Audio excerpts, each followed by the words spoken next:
Hello everyone, সবাই কেমন আছেন? আশা করছি সবাই অনেক ভালো আছেন। তো আজকের ভিডিওতে আমি আপনাদেরকে দেখাবো কিভাবে আপনারা অনলাইনে জন্ম সনদ বের করবেন, অনলাইন কপি। তো চলুন কীভাবে ডাউনলোড করতে হয় সেই প্রসেসটা আমরা দেখে নিই। তো সেই জন্য আপনাদেরকে ফার্স্টে ক্রোম ব্রাউজারে আসতে হবে। তো ক্রোম ব্রাউজারে আসার পরে এখান থেকে আপনার সার্চ বক্সে এসে সার্চ করতে হবে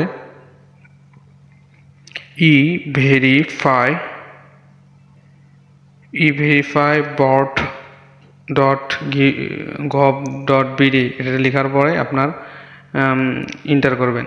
এন্টার করার পরে তাদের যে ওয়েবসাইটটা, সেই ওয়েবসাইটটা আপনার সামনে শো করবে। তো ওই ওয়েবসাইটে আপনারা মূলত এখানে আপনাদের যাবতীয় ইনফরমেশন আপনারা এখানে দিয়ে দিবে। তো ফার্স্টে আপনার জন্ম সনদের যে নাম্বারটা আছে সেই নাম্বারটা এখানে আপনার দিতে হবে। তো জন্ম সনদের নাম্বার দেওয়ার পরে এখানে আপনার ডেট অফ বার্থ, আপনার জন্ম তারিখ, মাস এবং ইয়ারটি এখানে উল্লেখ করতে হবে। তো আপনার জন্ম সনদের নাম্বার এবং ডেট অফ বার্থ এটা দিতে হবে। তারপরে আপনার এখানে একটা ক্যাপচার আসবে।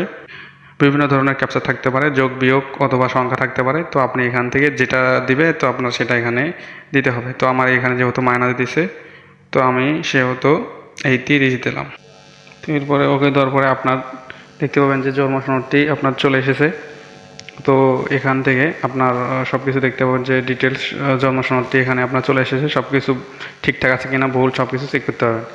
তো এখন কথা হচ্ছে এই জন্ম সনদটা আপনি কীভাবে আপনার ডাউনলোড করে আপনার ফোনে নিয়ে আসবেন। তো সেটার জন্য আপনার এই যে 3 ডট অপশন দেখছেন, এটা 3 ডটে ক্লিক করবেন। ক্লিক করার পরে এখান থেকে এই যে শেয়ার নামে একটা অপশন, শেয়ারে ক্লিক করবেন। শেয়ারে ক্লিক করার পরে এখান থেকে আপনি দেখতে পাবেন যে প্রিন্টে ক্লিক করবেন। প্রিন্টে ক্লিক করার পর একটু ওয়েট করবেন। দেখতে পাচ্ছেন যে আপনার যে জন্ম সনদ, সেই জন্ম সনদটা এখানে শো করেছে। তো এখন আপনি চাইলে স্ক্রিনশট দিয়ে রাখতে পারবেন অথবা আপনি চাইলে ডাউনলোডও করতে পারেন পিডিএফ।